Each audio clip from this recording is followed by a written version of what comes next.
Rain came softly that afternoon, falling in thin silver lines against the window of the small cafe near the harbor. Leela Grace sat inside by the same corner table she had chosen every morning for almost 2 years. The cafe was her quiet world, a place where the smell of roasted beans and the low hum of voices made her feel less alone. She carried a small sketchbook and a pencil that had worn down from use. Her fingers moved slowly, tracing lines across the paper. She liked to draw faces she remembered and faces she imagined. It kept her mind calm, almost like prayer. Leela wore a faded blue cardigan that had belonged to her husband. It was too big for her shoulders, but she loved the way it felt, warm and familiar. People in town still whispered her story sometimes. They remembered how she used to wait by the dock for her husband, Daniel, when his fishing boat came back. They remembered the day the boat did not return. They remembered how for a long time after that, she hardly spoke at all. The cafe was part of her healing. She would sit by the window and watch life move outside, even when her own had stopped for a while. Outside on the street, Ethan Cole was walking fast through the light rain. He had come to the coastal town on business, but the meeting had gone badly. The company he ran was in trouble, and everyone expected him to solve everything. He had not slept properly in weeks. His face was tired and pale. His gray coat was wrinkled, his tie loosely knotted. He was not used to small towns or quiet places. His world was full of glass offices, cold light, and too many screens. Yet he stopped in front of the cafe, drawn by the warm glow from inside, and the sound of soft music drifting through the slightly open door. Ethan hesitated before stepping in. He looked at his reflection in the window, then noticed the woman sitting just behind it. She was sketching something, her head tilted slightly down. Her hair was tied back loosely. Something about her calmness caught him off guard. She looked like she belonged to another time, as if rushing had never been a part of her life. He pushed the door open and walked in. The smell of coffee hit him right away. The place was small, but cozy. There were about 10 tables, some occupied by students, others by old men reading newspapers. Lila looked up from her sketch just as Ethan passed. Their eyes met for the briefest second. His face was drawn, his eyes shadowed. She saw at once how tired he was. He ordered coffee quietly and took a seat near her table, not out of any plan, but because the empty chair felt like the only safe place in the room. Minutes passed in silence. He sipped his coffee, almost forgetting its taste. Lila kept drawing, but something about the man intrigued her. He seemed weighed down, carrying invisible stones in his shoulders. She had seen that look before. It reminded her too much of Daniel in the months before he died. The same tight jaw. The same heavy silence that came from pushing too hard for too long. She hesitated, unsure whether to speak. Finally, she looked up again. The man's hand was on his forehead, as if holding his thoughts together. His untouched coffee had grown cold. Leela's voice came soft but clear. "You look tired," she said, "like my husband before he left." Ethan lifted his head, startled. For a moment, he did not know what to say. No one spoke to him that way anymore. People talked to him about figures, decisions, markets, but not about human things. Her tone was not rude. It was gentle, almost kind. There was sadness in her eyes. He gave a faint smile, unsure if he should answer. "I guess I am," he said. "It's been a long few months." Lila nodded. She closed her sketchbook and wrapped her hands around her coffee cup for warmth. "My husband worked too much too," she said. "He thought resting was wasting time. But the world takes more from us when we don't stop." Ethan listened quietly. Her words were simple, but they reached him in a way that whatever 1,000 speeches in his office never had. The rain outside blurred the shapes of passing cars. For the first time in a long while, he felt the world slow down. They did not speak more than that. The silence between them was not empty. It felt like something real and human. She looked back at her sketchbook, and he finished his drink. Before leaving, he glanced again at her face, wondering why a stranger's few words could stay with him so strongly. When he stepped out into the damp air, the tiredness in his body still remained. Now there was a different feeling under it, a strange, quiet pull toward the woman at the window, who had reminded him of something he had forgotten, what it meant to really be seen. Ethan came back to the cafe the next morning. He told himself it was because the hotel breakfast was poor and the coffee was better here, but even he knew that was not the truth. The truth was that something about the quiet woman at the window had stayed in his thoughts all night. When he entered the cafe, she was already there with her sketchbook open, a cup beside her hand, and the same calm look on her face. She noticed him and smiled politely. It was not a smile of invitation, more like the kind given to someone who had just become a small part of one's daily view. He ordered black coffee and sat 2 tables away. The rain from the day before had stopped. The sunlight through the window drew bright shapes across the wooden tables. Lila was drawing again, her pencil moving freely. Ethan watched in silence until she looked up and caught his gaze. She closed her sketchbook with a small laugh and asked, "Are you staying in town long?" "Not sure yet," he said. "Maybe a few days. I have some work to sort through." "Work can wait," she said softly, stirring sugar into her coffee. "People forget that the world doesn't end when they stop for a while." He smiled at her words. It was a strange thing for him to hear. In his world, pausing felt like failure. He had been told since his youth that rest led to falling behind. The woman in front of him spoke as if stopping was a way of living. He wanted to understand how that could be true. Over the next few days, they began to talk more. Some mornings he would arrive first and find her entering with a sketchbook under her arm. They would sit near each other, sometimes speaking and sometimes not. She asked small questions about the city, about the people he worked with, about whether he had ever been happy doing what he did. He told her about childhood dreams that had been replaced by endless meetings, and about the noise that followed him even into his sleep. She listened without judgment. Her presence made the noise fade just a little. Lila spoke about her husband one morning as she drew the outline of the harbor through the window. She did not talk about his death. She talked about how he used to laugh too loud and sing when he worked with his hands. She talked about how she missed his stubborn carelessness. He found comfort in her voice, in the way she spoke of loss, not as something heavy, but as something that shaped the light differently. They began to share small things.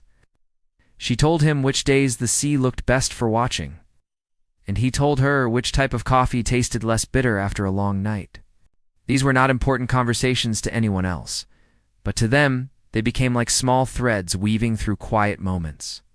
The barista began to recognize them together, sometimes setting 2 cups down without needing to ask. Yet under this calm surface, both of them held secrets. Lila never told him what really happened the night the boat went down, and Ethan never mentioned the troubles waiting for him back in the city. He tried to hide the phone calls he made outside, his voice low as he argued with his partners about contracts and deadlines. When he returned to the table, he saw the way Lila looked at him, as if she could sense the strain behind his polite smile. One afternoon, she brought 2 small muffins from a bakery down the road and placed one in front of him without asking. "You look like you have not eaten all day," she said. He laughed, surprised by her care. She smiled and said, "That means I was right." The warm smell of sugar and cinnamon filled the air between them. For a moment, he forgot everything about his office and his company. For a moment, he was just a tired man, sharing a quiet meal with a kind woman. He began to ask about her drawings.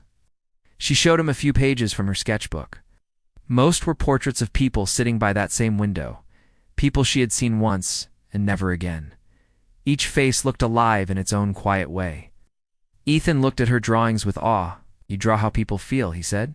She smiled and said, "That's the only way to draw."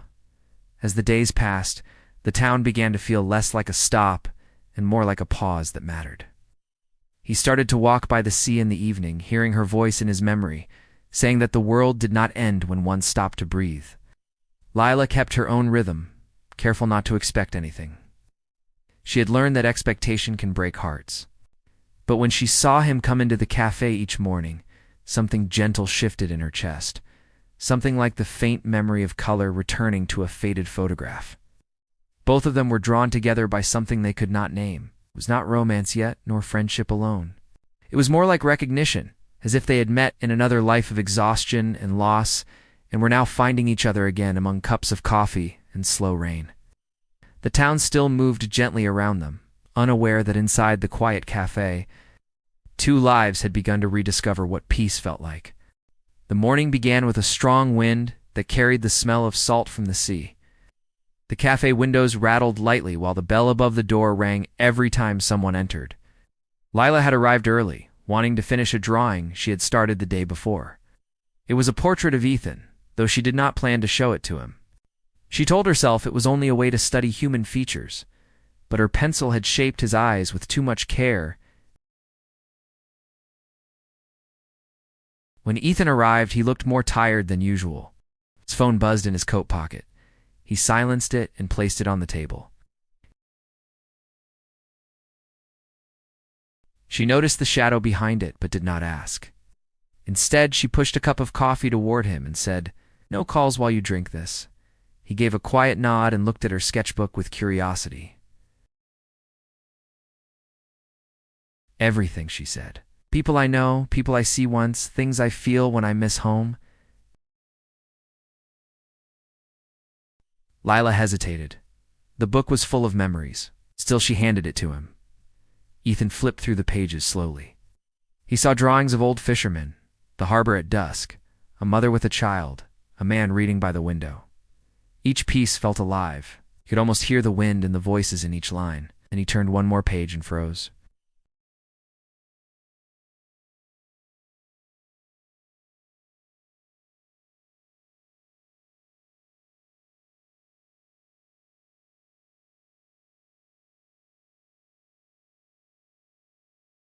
His eyes were the same shape, the jaw just a little less sharp. Ethan stared at it for a long moment.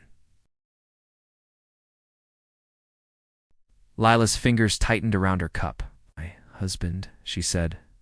Her voice was even, but her eyes had gone far away. "He died 2 years ago." Ethan closed the sketchbook with care and handed it back. His chest felt heavy with something he could not name. The likeness between them was strange, almost haunting. He told himself it was only coincidence, but the thought would not leave his mind. The wind outside made the curtains shift like restless ghosts. He turned on his laptop, meaning to check emails, but instead he opened a list of past company projects.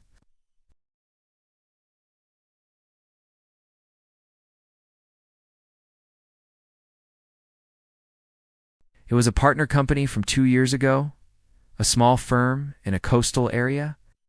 A note beside the file mentioned an accident during testing, one that led to a fatality. The name of the victim read Daniel Grace. He stared at the screen as if the words might change if he looked long enough. Daniel Grace, Lila's husband.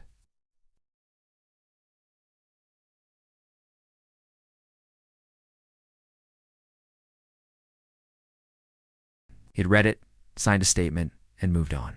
There had been no time then to think about the man who had died, only the delay the tragedy caused.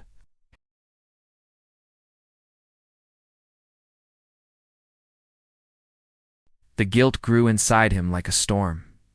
The next morning he went to the cafe, but stood across the street instead of entering. He watched Lila at the window, the same place where they had first met. She was drawing again, her head bent over her sketchbook. She looked peaceful. He could not bring himself to walk through the door. He turned away and walked along the harbor road until he reached the beach. For the rest of the day he tried to work in his hotel, but his thoughts kept circling back to her. He wanted to tell her the truth. He also knew that doing so might destroy whatever fragile trust existed between them.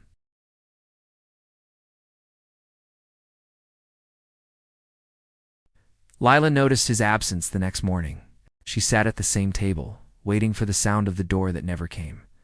The light in the cafe felt different without him there. She told herself not to be foolish, that he had work, that people came and went, but a quiet worry pressed against her heart.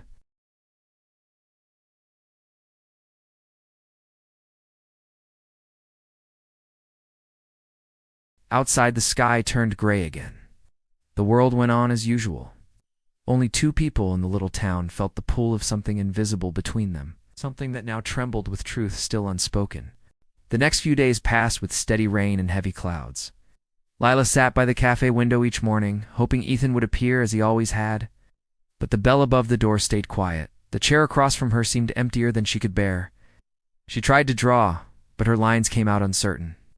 She missed his quiet voice and the way he listened. The barista asked once if her friend was coming back. She only smiled and said she did not know. Inside, she felt the familiar ache of someone leaving again, a pain she thought she had already survived once. Ethan stayed in his hotel room, unable to face her, looked at the sea through the window, the gray waves matching the storm inside his chest. He barely touched the meals sent up by room service. His phone rang often with calls from his company, but he answered none of them. The guilt had grown until it filled every corner of his mind. He kept seeing her smile, the way her eyes softened when she spoke, and he felt unworthy of it. He had signed a paper that played a part in ending her husband's life, and she had unknowingly shared her heart with him. The truth burned like fire each time he thought about it. One evening, he went down to the beach and stood near the pier. Wind was cold and sharp. He watched the horizon, where the sea met the sky, both colorless and endless. A fisherman passing by greeted him, but Ethan could not speak. He stayed there until his coat was soaked from sea spray.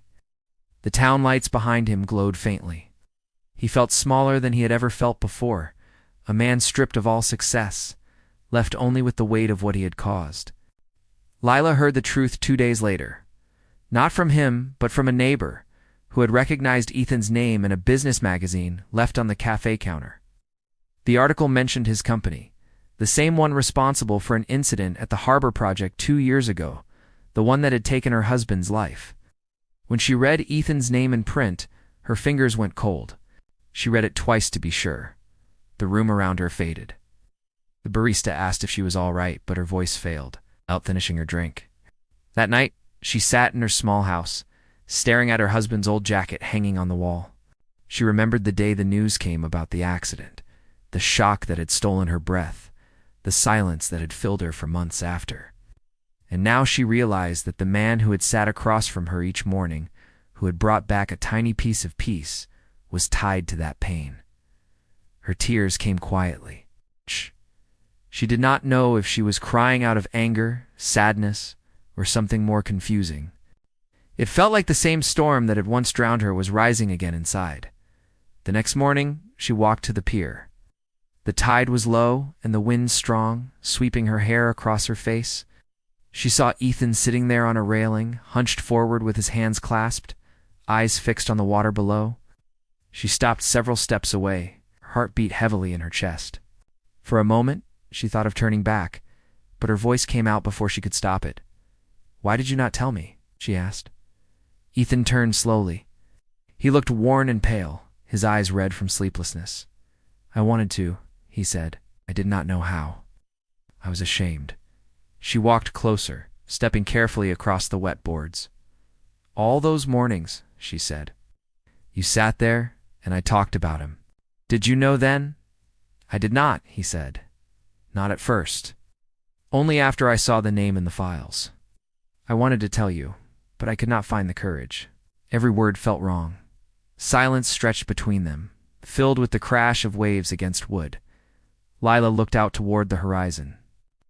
"You were part of what took him from me," she said finally. Her voice trembled. "But you also were the first person who made me feel alive again." Ethan bowed his head. "I am sorry," he said. "If I could change it, I would give up everything I have." Lila stood there for a while, the wind blowing through her coat.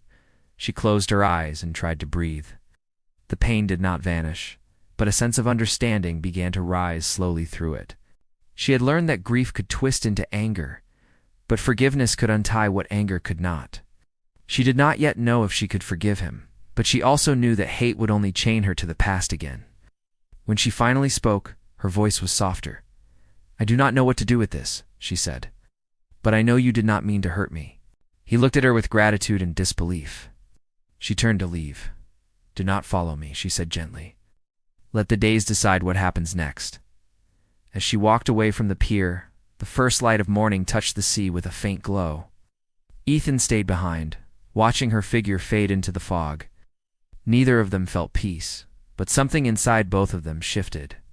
The truth had broken the wall between them, and though it hurt, it also allowed the air to flow through again. Spring came early to the coastal town.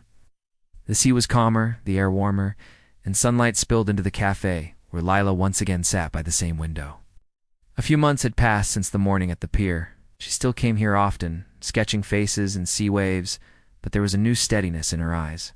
She had cried many nights after learning the truth, yet time had cleaned those tears little by little.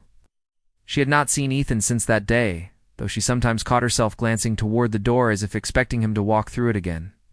The barista once asked if he would be back, and Lila only said, "Maybe someday." Ethan had left town quietly a week after their meeting at the pier. He returned to the city and threw himself into work again, but the old rhythm could not return. The noise of business halls, the hurried conversations, and the endless meetings felt hollow. Looked around and saw people working without joy, just as he had always done. Leela's words about stopping and breathing echoed in his head. He realized how much of his life had passed without a single moment of calm. It made him begin to fix his company and himself. He resigned from several projects, cleared the debts of smaller firms that had suffered under his decisions, and called families who had been hurt by the same old accident that had taken Daniel's life. Some people refused to talk to him. Others thanked him quietly. It did not erase the past, but it built the beginning of something better.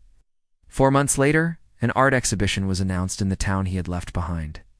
It caught his eye by chance while he was reading a local newspaper during a train ride. The title of the exhibition was Soul Strings. He read the name of the artist, Lila Grace. For a long moment, he sat without speaking, the world outside the train window moving fast, his heart unsure if he had the right to see her again. Still, something deep inside him told him that he had to go. Not to seek forgiveness, but to see what she had built out of all the broken pieces of their shared story. When Ethan arrived at the little gallery, the evening sun had begun to fall. The walls were bright with soft colors, and people moved quietly from one painting to another. At the center hung a group of sketches, all drawn with her careful hand. He walked slowly, reading the small notes beside each frame. Faces of fishermen, travelers, tired men resting by windows, and women watching the sea filled the space. Then he stopped in front of one drawing. It was his own face, captured not as he had looked that first day, tired and closed off, but with a faint light in the eyes. The label beneath it simply read, "Renewal." He stood there for a while, his heart full. Lila came out from a nearby room, greeting guests. When she saw him, she froze for a moment, her lips parting in surprise. Then she smiled softly, the kind of smile that grows when tears are near but hope is stronger. She walked over, calm but certain. "You came," she said. "I did," he replied. "I saw the notice. I wanted to see your work." She looked at the drawing of him and then back at him. "It is strange," she said. "When I drew that, I was not sure if the light in it was real, but I hoped it was." "The light is real now," he said. "He helped me find it again." Lila nodded. For a while they said nothing, only stood beside each other watching the faces she had drawn. The sound of quiet voices and gentle music filled the air around them. There were no grand apologies left to give, and no perfect answers to what they had lost. Yet there was calmness.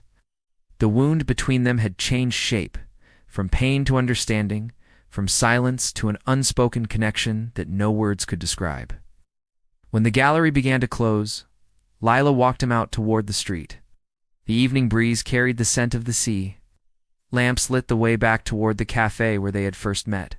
Ethan looked at her and said, "I do not know if I deserve to see you again like this." She shook her head. "Deserving has nothing to do with it. We both lost pieces of ourselves, but meeting you gave me back the will to live. It reminded me that pain does not end love. It simply changes its shape." They reached the same corner where the light from the cafe window glowed warm against the street. Leela turned to him. "I will be here most mornings again," she said. "The coffee still tastes the same." Ethan smiled slightly. "Then maybe I will find myself here too." She gave a small nod and crossed the street toward her home, her figure slowly fading into the soft light. Ethan stood there, watching her go, feeling the steady beating of his heart. The heaviness that had followed him for years was still present, but this time it did not crush him. It was only a reminder of how far he had come. He looked toward the sea once more before heading inside the cafe. Through the window, he could still see her reflection, distant yet clear, and he knew that the thin, invisible string that had tied their souls together was still holding quietly, not broken, but gently stretched across the space between them.